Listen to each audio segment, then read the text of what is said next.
Olá pessoal, aqui é o professor Marcelo Barros Marques. Estamos aqui mais uma vez para resolver uma das atividades nossa relativa à contabilidade. Dessa vez contabilidade básica 2, e o objetivo desse exercício é vivenciarmos e treinar a elaboração de demonstrativos financeiros. E temos 3 etapas neste exercício. Primeiro nós vamos então registrar os atos e fatos administrativos que constam aqui do enunciado, e aí nós vamos fazer esses lançamentos pelos métodos de partidas dobradas nos respectivos razonetes. A segunda etapa dessa atividade é o registro dos saldos finais das contas patrimoniais e de resultados no balancete de verificação. E por último nós preencheremos então o demonstrativo do resultado do exercício, onde lá estará colecionadas informações inerentes às contas de resultado, para que a gente apure o resultado do exercício a partir desses movimentos e dessas variações patrimoniais aqui constantes do nosso enunciado.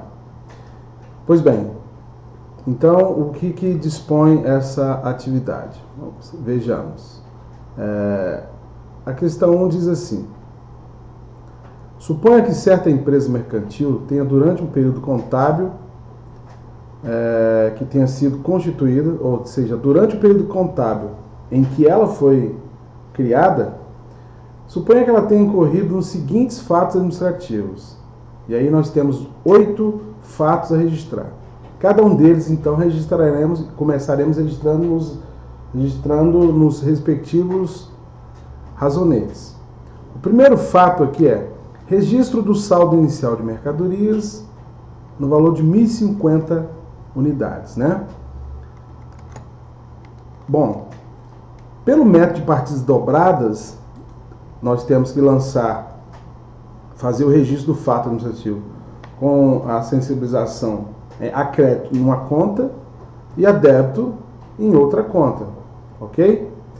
Então nós temos aqui o caso de registro, como diz o enunciado, inicial de mercadorias nessa empresa que foi constituída neste momento.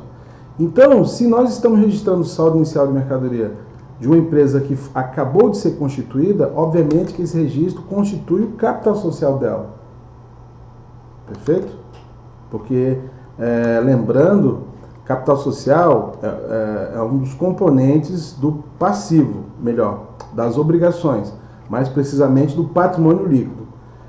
E como observamos e aprendemos nas aulas de contabilidade, que o passivo, por essência, é o responsável pela origem dos recursos, enquanto os ativos a aplicação.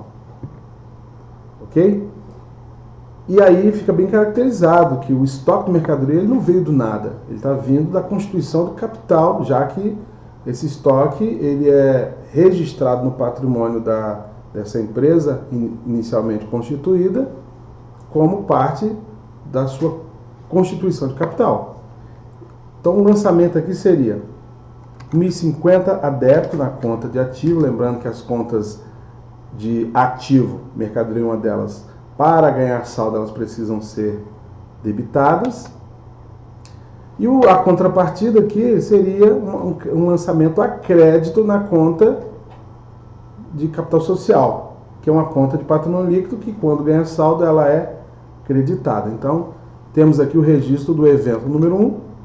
Passamos ao número 2, registro da incorporação ao patrimônio de instalações no valor de 2.900, assim como mercadorias.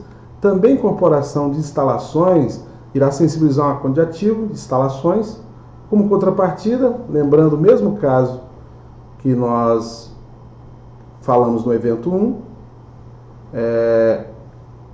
trata-se de uma constituição de uma empresa nesse momento, então nós estamos incorporando outro ativo ao patrimônio constituído, no valor de 2.900. Então registramos aqui 2.900. Vejam que a conta de capital, por uma questão didática, eu a repeti, no evento 2, aqui nessa demonstração. Então, obviamente que ela vai acumulando todos os lançamentos recebidos, né? Que no caso aqui, ó, no meu evento 2, ela está trazendo o saldo anterior, que era 1.050 do evento 1, mais o 2.900 do próprio evento 2, que nesse momento, então, ela somou 3.950, a conta capital social. Evento 3. Suponha uma empresa de comércio de varejo, que é a tal empresa, né, cujas vendas, todas à vista, totalizaram R$ 1.530. É importante, quando formos realizar lançamentos contábeis, bem interpretar o evento, ou seja, o fato, como ele ocorreu. Aqui está dizendo que ocorreram vendas, e é uma empresa cuja atribuição dela é comércio de varejo, portanto, vendas diz respeito a um fato de maior operacionalidade desta atividade empresarial, já que comércio de varejo, a principal fonte de receita dele é vendas. E aqui as vendas, todas à vista, então isso quer dizer que a ocorrência da venda, que é o fato gerador, também está caracterizada a ocorrência simultânea do ingresso do recurso em caixa, já que a venda foi à vista, né? E aqui está dizendo que o valor total das vendas foram R$ 1.530. Então vamos lá, venda de mercadoria. A venda de mercadoria nós temos, e é uma conta que deve ser registrada primeiro. Se a venda foi à vista, então ingressou dinheiro em caixa, no valor de 1.530, e como contrapartida, nós tivemos um registro a crédito de uma conta de resultado relativa à receita, que é a receita bruta com vendas, já que a receita líquida com vendas é a receita bruta menos deduções, veremos adiante. E aí nós temos então a contrapartida. E aqui eu faço uma observação, que aqui nos razonetes eu coloquei um indicador após o título da conta contábil, P ou R, para facilitá-los no entendimento do que nós estamos fazendo. Esse indicador P significa que é a conta patrimonial, portanto, ela é de ativo, passivo ou patrimônio líquido. Quando o indicador da conta contábil estiver marcado com R, significa que é uma conta de resultado, que pode ser uma conta de receita ou uma conta de despesa. No caso das contas patrimoniais, eu havia dito que para ganharmos saldo, uma conta de ativo, patrimonial ativo, ela precisa ser debitada, é o que eu tenho feito aqui. Uma conta de passivo, por sua vez, e de patrimônio líquido também, para ganhar saldo, ela precisa ser creditada. No caso das contas de resultados, quando a conta se referir a receitas, então, para que ela ganhe saldo, ela precisa ser creditada, que foi o caso que ocorreu aqui na receita bruta. E quando a conta de resultado é uma conta de despesa, então, para que ela ganhe saldo desta conta, ela precisa ser debitada. Perfeito? Então, sigamos aqui no nosso desenvolvimento da atividade. Agora, o evento 4 diz, sendo 410 o custo de mercadoria vendidas, é o famoso CMV, ou seja, do total de 1.530 que foi vendido, dessa saída, 410 refere-se ao custo da mercadoria vendida.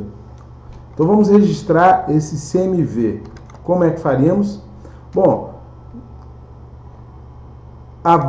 o custo de mercadoria vendida diz respeito aos seguintes lançamentos: a registrar o custo, que é uma despesa, por isso que é uma conta de resultado. Então vai debitar a conta custo, e como contrapartida, a conta que será creditada deverá ser a própria conta de mercadorias. Por quê? O custo de mercadorias, o CMV, como também nós já estudamos isso, ele diz respeito a o somatório das saídas de mercadoria. Isso quer dizer que a conta de mercadoria está perdendo saldo. E a conta de mercadoria é uma conta de ativo. Quando ela perde saldo, ela precisa ser creditada. Uma vez que para ganhar saldo, uma conta de ativo, como eu disse, ela precisa ser debitada. Então, nesse caso, mercadorias que têm um saldo acumulado de 1.050, por causa do evento 1, vai perder o valor de 410 pela venda, né? Desse estoque. Então vamos baixar o estoque em 410, acreditando, e percebam que o registro em contrapartida é um lançamento a débito na conta de custo de mercadoria vendida, ou seja, o CMV, que é uma conta de resultado. Próximo evento, sobre as vendas incidiram 15% de ICMS. ICMS é um imposto que significa Imposto sobre Comércio de Mercadorias e Serviços. E esse imposto é um imposto que ele incide sobre a venda, né? Quer dizer, o fato gerador desse imposto é a venda da mercadoria. Então, na verdade, o imposto, o nome dele não é comércio, é Imposto sobre Circulação de Mercadoria e Serviços. Tá? Então, o fato gerador é a própria circulação da mercadoria. Quando foi vendida aqui, ó, 1.530, como o enunciado está dizendo, ocorreu uma incidência de 15% do ICMS. Ó. Sobre a venda, que é de 1.530, 15% de incidência de ICMS. Ora, 15%, como eu vou fazer o cálculo, ó, 15% de 1.530 vai dar aproximadamente, já que eu estou arredondando o valor, 230, né? E aí é isso que está registrado aqui, já automaticamente, né? Claro que eu deixei automático o lançamento, para facilitar o nosso entendimento. Ou seja, o ICMS aqui, eu registro o evento número 5 que diz, sobre as vendas incidiram 15% de ICMS. Então, quais são os lançamentos que eu devo fazer para registrar o fato do evento número 5? Registro de ICMS, bom, como incidiu o ICMS sobre a venda? O ICMS, nesse caso, é um tributo que ele está sendo retido pela empresa que está vendendo, ela é obrigada a reter, mas no momento das operações, ele não está automaticamente recolhendo. Isso quer dizer que então o ICMS ele passa a ser uma consignação que fica mantida no patrimônio da empresa para posterior recolhimento ao fisco. Então, no momento do registro da operação de vendas, o que acontece? Sobre essa conta, sobre essa questão da incidência do ICMS, nós teremos o registro de uma conta de obrigação, portanto, é uma conta patrimonial de passivo, cujo o título é ICMS a pagar, né, que é um tributo a pagar. Esse ICMS a pagar de 230, que é um lançamento credor, já que é uma conta de passivo, e como contrapartida, nós teremos uma despesa, que é chamada despesa com ICMS, que foi a despesa, ou seja, o gasto ou o custo com esse tributo na operação de venda. E perceba que é uma conta de resultado, que é um lançamento devedor, ok? E aí fechou essa contrapartida, então, inerente a esse evento número 5. Número 6, os gastos indiretos, despesas operacionais sobre as operações foram, né? Está errado? Foram desses R$150. Os gastos sobre as operações foram R$150. Os gastos das despesas operacionais. O que são despesas operacionais?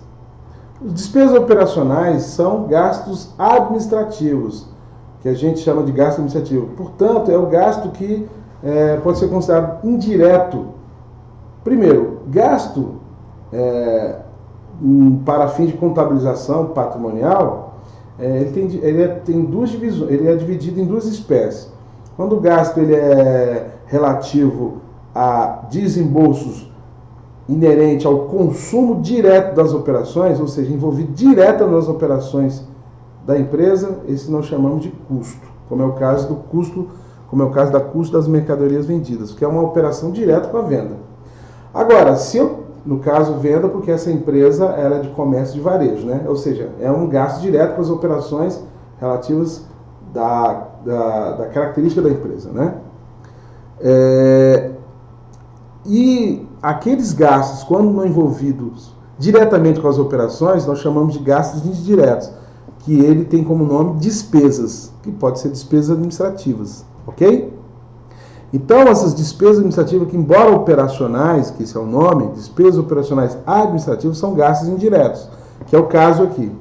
No enunciado, ele está dizendo que os gastos indiretos, que são essas despesas operacionais, sobre as operações, foram de R$150. Olha só, é bom deixar claro que aqui nós estamos partindo do princípio seguinte, que esses gastos indiretos operacionais, eles completaram todo o ciclo, ou seja, houve o gasto e o pagamento, houve o desembolso dele. Então, houve o consumo da operação e houve o pagamento. Tá? Então, nesse caso, os gastos administrativos indiretos, eles serão assim registrados. Nós teremos que registrar a saída de caixa, né? Então, vamos registrar aqui, já que caixa tinha 1.530, veja que essa conta caixa aqui nessa operação, ela está carregando o saldo anterior, né? Que ela veio daqui, ó, quando ocorreu a venda da mercadoria. E as despesas, esses gastos com despesas operacionais, então vai reduzir esse caixa em 150. Então vai ser um lançamento a crédito, já que é uma conta de ativos sendo baixada. E como contrapartida, nós teremos uma despesa operacional administrativa, que é uma conta de resultado. Despesa ela tem que ser debitada, como aconteceu aqui. E aí então nós temos esta contrapartida. Ainda aqui no nosso enunciado, no evento número 7, diz assim, ó, o IRPJ é de 10% do resultado apurado. O que é IRPJ? Imposto de Renda de Pessoa Jurídica, que é incidente sobre o resultado apurado. Bom, aí aqui é o seguinte, para se apurar o resultado, é preciso então, antes de mais nada, preencher parcialmente o DRE, né, que é o demonstrativo de resultado de exercício, para que nós tenhamos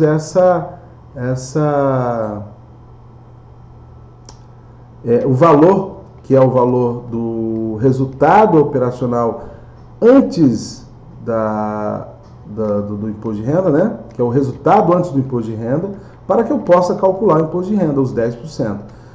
Então nós temos que, nesse caso aqui, para fazer esse lançamento contábil nos razonetes, é preciso que eu tenha uma noção do que aconteceu em relação à confrontação das contas de resultado, das contas de receitas e despesas, né? Então, para isso, a melhor solução e a dica, para chegar nesse ponto aqui, eu preciso da informação do DRE, eu preciso preencher o DRE. E eu consigo preencher o DRE com as informações anteriores até esse ponto, porque eu já tenho as informações anteriores. Então, vamos lá? Passemos aqui para o DRE, o demonstrativo de resultado do exercício. Então, aqui ele vejam que o DRE ele é preenchido em ordem decrescente de operacionalidade, ou seja, daquelas contas de resultados mais operacionais para as menos operacionais. O que é ser mais operacional? Aquela mais ligada à operação que é a atividade de vocação da empresa, a atividade principal. As que se afastam, as operações, cada vez que se afastar dessa operação finalística, ela se torna menos operacional e ela, então, ela constará de uma gradação mais embaixo aqui na escala decrescente do nosso DRE. A conta mais operacional ali, no caso, é a receita bruta de vendas. E percebemos que a receita bruta de vendas, de acordo com os lançamentos que fizemos, foi R$ 1.530, né? Podemos olhar aqui também a partir dos razonetes, ó. A receita bruta com vendas, R$ 1.530, está aqui, né? Uma conta de resultado, letra R. Lembrando que o DRE ele é carregado tão somente com contas de resultado, né? Só contas resultado é que trazem informações para o DRE. Contas patrimoniais não trazem informações para o DRE. O próprio nome diz demonstração do resultado do exercício. Então, a receita bruta foi de 1.530, registramos aqui. E aí o segundo item do DRE em ordem decrescente de operacionalidade seriam as deduções de receita bruta. Quais são? Impostos, descontos sobre a venda, né? Devoluções e abatimentos sobre a receita bruta. Descontos e devoluções nós percebemos que não ocorreu, mas o imposto sobre venda ocorreu, que foi o ICMS, né, no valor de 15%. E ele aqui está lançado, o ICMS, a despesa com o ICMS, que foi de 230. Então nós vamos marcar aqui 230 e aí apuramos a receita líquida de vendas de serviço. Das receitas líquidas nós abateremos para obter o lucro bruto os custos do produto vendido, que é o CMV, que é o custo de mercadoria vendida no caso, né? E o CMV nós já havíamos lançado aqui, ele deu R$410. Então vamos lá, R$410 e o que nos dá um lucro bruto de R$890. Agora eu lanço as despesas operacionais de vendas, que são aquelas despesas administrativas, como o próprio DRE está nos mostrando, e as nossas despesas administrativas foram de 150, então eu registro aqui 150. Aí eu tenho o resultado operacional, né? Quer dizer, obtido após as deduções das despesas e receitas operacionais. E o nome disso chama-se lucro bruto, né? Não, desculpa, lucro bruto não. É resultado operacional, porque o lucro bruto é o lucro que é a receita líquida menos os custos. Aí é o lucro bruto. Temos abatido então as despesas operacionais, e aí temos o resultado operacional, que no caso aqui está dando 740, uma vez que o lucro bruto de 890 menos as despesas administrativas de 150, 740. Aí nós teríamos que abater as outras receitas e outras despesas, que essas daqui, embora no enunciado não apareça nenhuma, seriam despesas ou receitas financeiras. Que despesas e receitas são essas? Receitas, por exemplo, de operações como aplicações, juros de aplicação financeira, ou pagamento de taxa de juros bancários, quer dizer, são essas operações financeiras, não está ligado diretamente às operações da empresa, mas que também afetam o resultado patrimonial. Nesse caso aqui é zero, né, porque nós não tivemos nenhuma ocorrência nesse sentido. E aí nós temos então apurado o resultado antes do imposto de renda, que no caso, o resultado apurado antes do imposto de renda, 740. 740, e o enunciado está dizendo que o imposto de renda sobre pessoa jurídica deverá ser 10% do resultado apurado. O resultado apurado está dando aqui R$ 740. 10% dele, obviamente, 74, como aqui já registra. Então, voltando lá nos meus razonetes, observamos que para esse enunciado, para aquele evento, né, sobre a incidência do imposto de renda, quais são as contas sensibilizadas? Assim como o ICMS, o imposto de renda ele vai ser retido na ocorrência desse fato gerador, que é a contabilização do resultado apurado. Ele será retido, então, será lançado como uma conta de passivo, né, para pagamento posterior. E a contrapartida dessa conta patrimonial de passivo será o registro da despesa, que é uma conta de resultado, despesa com esse imposto, despesa com IRPJ, como aqui está registrado. Perfeito? Voltemos aqui então para a nossa atividade e temos ainda o evento número 8, o evento final, né? A participação dos empregados no resultado da empresa será de 5% do lucro após a incidência do imposto de renda. Então nós temos o resultado da empresa antes do imposto de renda, apuramos o imposto de renda e aí nós temos o lucro da empresa, ou o resultado da empresa após, melhor dizer, o resultado da empresa após o imposto de renda. Sobre esse resultado da empresa, e eu vou observar isso no DRE, Sobre esse resultado da empresa após o imposto de renda, o enunciado está dizendo que a empresa pagará 5% de participação aos empregados. Participações. Como assim? Participações é uma distribuição de parte do faturamento da empresa para os seus empregados. Não confundir participações de empregados com distribuição de dividendos, que é uma coisa que só ocorre quando é apurado o lucro operacional. Por quê? Quem recebe dividendos são os sócios, são os donos, né? São os controladores do patrimônio da empresa. Então não há que se falar em participações e distribuição de participações. Os empregados, nesta concepção, eles não estão sendo aqui caracterizados como controladores da empresa, ou acionistas da empresa, ou cotistas ou sócios, né? Eles simplesmente estão sendo registrados como empregados. Então, o nome que se dá nessa distribuição de parte do faturamento da empresa com as deduções, ou seja, o faturamento líquido da empresa, nós chamamos de participações. Então, como aqui nesse caso não se está distribuindo lucro, essas participações para o patrimônio da empresa será uma despesa. Perfeito? Porque quando se distribui lucro, não é despesa, é distribuição de dividendos, que é diferente. Pois bem, então o registro disso aqui, já que as participações, vamos lá, o número antes de fazer o lançamento. As participações, como é que ela é calculada?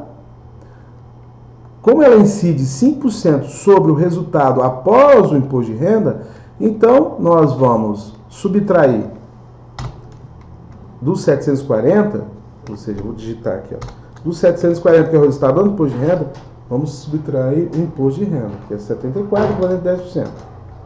Então nós temos apurado aqui R$ 666. E aí calcula-se 5% sobre esse resultado. 5% sobre isso aqui vai dar 33,3. Que arredondado aqui, como aqui está mostrando, 33. Ok? Então o valor em participações equivale a R$ 33. Participações a distribuir, já que o registro das participações é uma obrigação para o patrimônio, então é um registro no passivo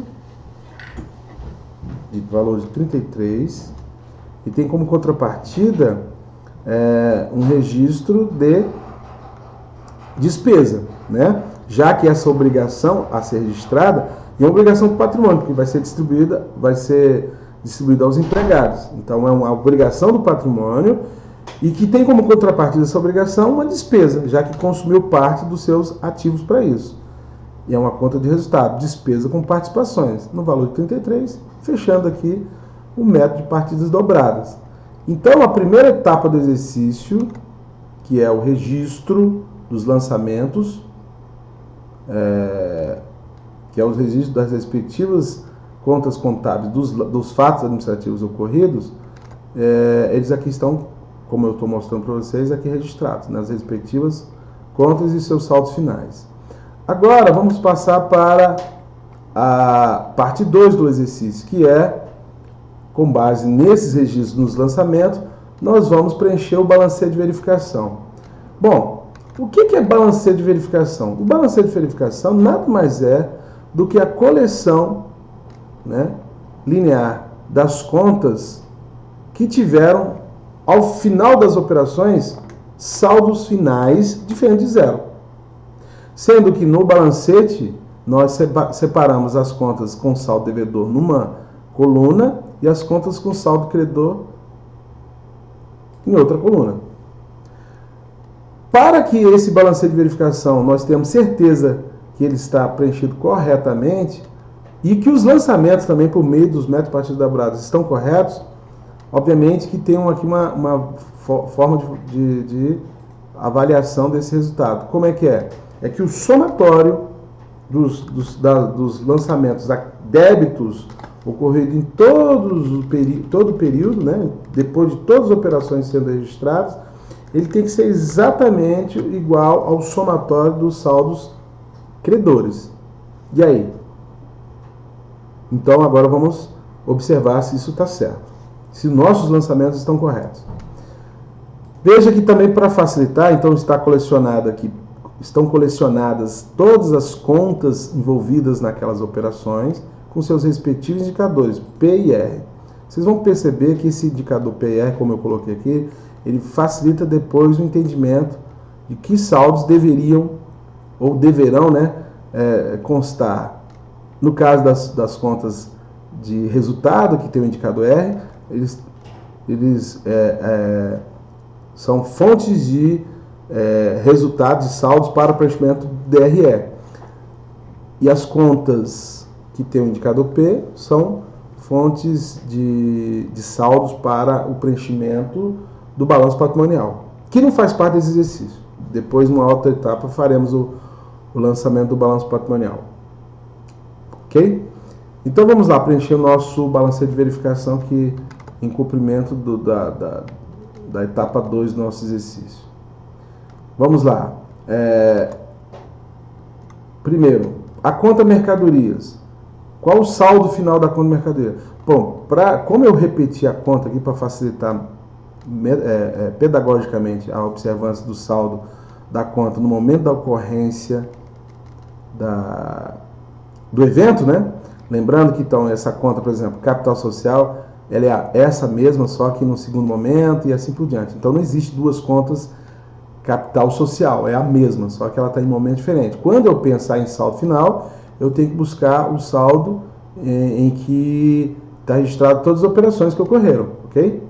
Então a primeira que eu preciso é mercadorias. Mercadorias acontece aqui, depois ela tem registros aqui, né, que é posterior, e aonde? Não mais. Então o saldo final que eu preciso registrar é esse aqui, ó, que é o que restou após todas as operações, 640. Vamos lá. Esse saldo aqui é devedor. Então vou registrar no nosso balancete como saldo devedor, 640. Passamos para o próximo. Capital social. O capital social aparece aqui. Penso que só. Então, capital social, o saldo mais recente, né? O saldo final. O saldo final, aliás, depois de todas as operações, é esse bem aqui. 3.950. Saldo, lançamento é credor. Então vamos lá no nosso balancete registrar crédito 3.950. Receita bruta. A receita bruta ela acontece aqui e não mais, somente ali. O saldo final dela é esse mesmo, 1.530. Credor. Então vamos lá, receita bruta 1.530 credor. CMV. CMV ele aparece, acho que somente aqui. Então, 410, saldo final devedor, 410. Balancete de verificação, 410, devedor. ICMS a pagar. ICMS a pagar aparece também só uma vez, que é uma conta patrimonial, está aqui ela. Saldo credor, 230. ICMS a pagar, credor, 230. Instalações.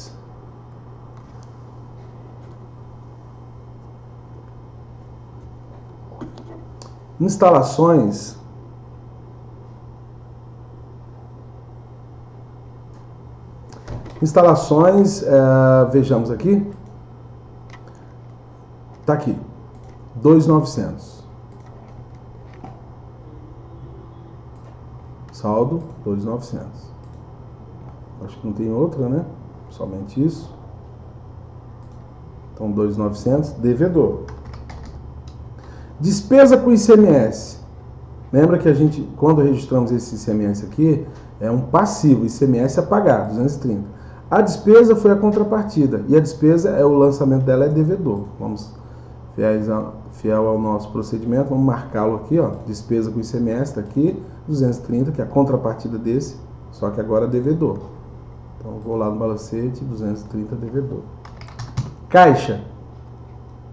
A conta caixa, então ela teve movimento aqui,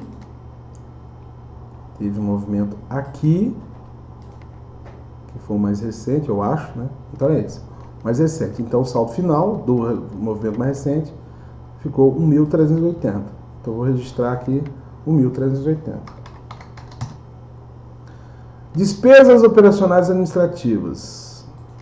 Despesas operacionais administrativas está aqui. Só ocorreu uma única vez, 150. Lançamento devedor.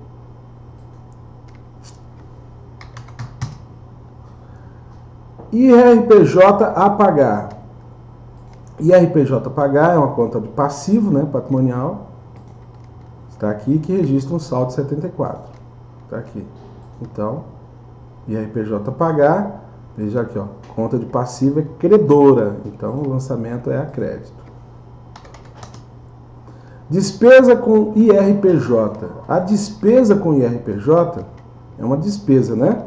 É uma conta de resultado. Despesa, quando ela ganha saldo, ela precisa ser debitada. Então, é o que aconteceu. Que foi a contrapartida dessa obrigação a pagar. Então, 74 a débito. Participações a distribuir. As participações a distribuir é uma conta de obrigação, que registra R$ 33 a crédito. Então, 33 a crédito. E, por último, nós tivemos a conta despesa com participações, que é exatamente a contrapartida da obrigação a pagar. Participações, ela nasce aqui, minto. Ela nasce com participação a pagar e gera essa despesa que é a participação dos empregados sobre o resultado, né, em R$ 33. Então, lançamento a débito, que é uma despesa. Então, fechamos aqui. E aí? Nosso balancete está correto? Me parece que sim. Por quê? Olha, vejam, depois de todas as operações, o somatório dos lançamentos devedores, que dá 5.817, é exatamente o valor do somatório dos lançamentos credores, que deu 5.817. Então está aí. Perceba que não é tão difícil, é tão simplesmente olhar saldo final, os saldos finais das contas que tinham saldo diferente de zero, após todas as operações, e é assim que se preenche o balancete de verificação. Isso que é o nome, ele verifica. Ele não tem mais uma análise, nem, vamos dizer, uma regra de negócio de analisar isso aqui. É simplesmente registrar os saldos finais das contas devedoras com saldo contas credoras, percebendo que se os lançamentos existentes aqui no nosso razonete eles estiverem corretos, e vejam que nenhum ficou de fora, ó, todas as contas envolvidas elas foram transportadas seu saldo para o balancete de verificação. Se estiver correto, coincidirá esses dois lançamentos. Percebam que os saldos aqui não são, tirando algumas que são coincidentes, a própria contrapartida é coincidente, mas não necessariamente o valor que tem aqui vai aparecer desse lado. O que importa é que o somatório deles tem que ser exatamente o somatório desses valores. E assim, então, nós temos o nosso balancete de verificação. E aí, a terceira etapa dessa nossa atividade seria registrar os movimentos ocorridos nas questões 1 e 2, preencher corretamente o saldo demonstrativo do resultado do exercício, do DRE. O que você deveria fazer era simplesmente olhar as contas de resultado, né? Então, vou marcar em amarelo para facilitar. Essa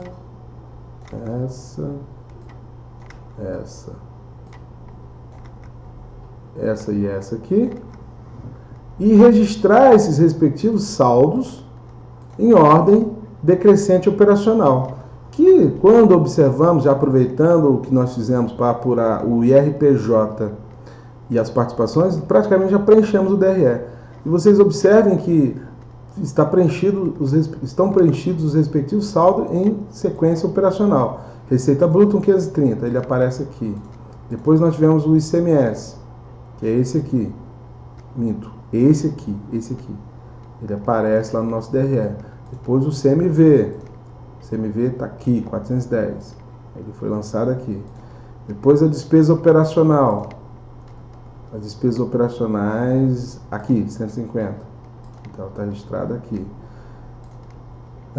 Depois, as provisões ou melhor, o imposto de renda, né? Provisão do imposto de renda, que é a retenção do imposto de renda. O imposto de renda está bem aqui. E a participação dos empregados no resultado da empresa, que é esse valor aqui, e ele está registrado bem aqui. E aí vocês percebem também, o DRE, ele na essência, ele se preenche, ele é preenchido a partir do balanceio de verificação. Por questões didáticas, eu até antecipei o seu preenchimento para apurar esses dois saldos aqui, para que vocês entendessem como é que nós chegamos nesses valores, ok? Aí eu até inverti a sequência, preenchi primeiro o DRE, mas o certo é preencher a partir do balanceio de verificação. Por quê? Porque primeiro você observa se os lançamentos estão corretos e, tendo essa certeza, extrai-se do balanceio de verificação as contas que são de resultados, quer sejam de crédito, que são credoras, ou melhor, as contas de receitas, ou de despesa, que são as contas devedoras. E aqui colecionam em ordem decrescente de operação. E aí nós temos o resultado do exercício, que no caso aqui foi de um lucro de R$ 633. Se esse resultado fosse negativo, nós diríamos que seria um prejuízo de R$ 633. Aqui, a título ilustrativo, nós temos dois indicadores. Um que diz que o lucro sobre o faturamento, quer dizer, esse valor em relação a esse faturamento bruto foi de 41,4%. Já o lucro sobre o capital social, quer dizer, o que os donos investiram, e o capital social é esse aqui, ó, 3.950, e esse lucro foi de 15,6%. Né? Interessante isso. Beleza? Na verdade, eu tenho que fazer esse cálculo. Pode ser que a fórmula, essa segunda fórmula aqui, não esteja certa. Vamos conferir? 633 dividido pelo capital social. Que dá, não, então ajustando aqui, o lucro foi de 16%. Se a gente fizesse uma análise aqui, nessa simulação, perceberíamos que, suponha que essas operações tenham sido anuais, ou seja, ao longo do ano foi que isso aconteceu, então o resultado operacional anual mostrou que a empresa teve um resultado sobre o capital investido de 16%. A gente chama isso aqui de custo de oportunidade, ou seja, o custo de oportunidade, na verdade, isso aqui não é o custo de oportunidade, é comparado ao custo de oportunidade. O custo de oportunidade, na verdade, é um fator de comparação assim, que se você pega o capital investido, já que os donos investiram 3.950, se você aplica no mercado financeiro, ao longo do mesmo período aplicado, o mercado financeiro vai te dar um resultado maior que esse, ou seja, algo acima de 16%? Se sim, o seu custo de oportunidade, ele sugere que você não aplique em uma empresa, nesse caso aqui, porque ele ficou aquém. Mas, se o resultado que você obteve nessa empresa é acima do que o mercado financeiro te paga, por exemplo, o mercado financeiro não te dá um resultado de 16% no ano, aí o teu custo de oportunidade, ele sugere que essa empresa ela é viável, né? Ou seja, vale mais a pena aplicar seu capital na constituição de uma empresa, ou seja, aplicar em produção, né? Em detrimento da mecanização do dinheiro. Mas isso aqui não constava do exercício, é só uma ilustração, né? Mas percebam que, se vocês eu acho, né, que na essência o exercício era bem simples, mas ele era bem, vamos dizer assim, profundo, né? Testamos aí nossos conhecimentos, então, básicos de lançamentos, método de partidas dobradas, de balanceio de verificação e de demonstrativo de resultado do exercício, ok? Então essa era a proposta, espero que todos tenham acertado. Gente, um grande abraço, fica aí as minhas dicas, até a próxima, qualquer dúvida estou à disposição.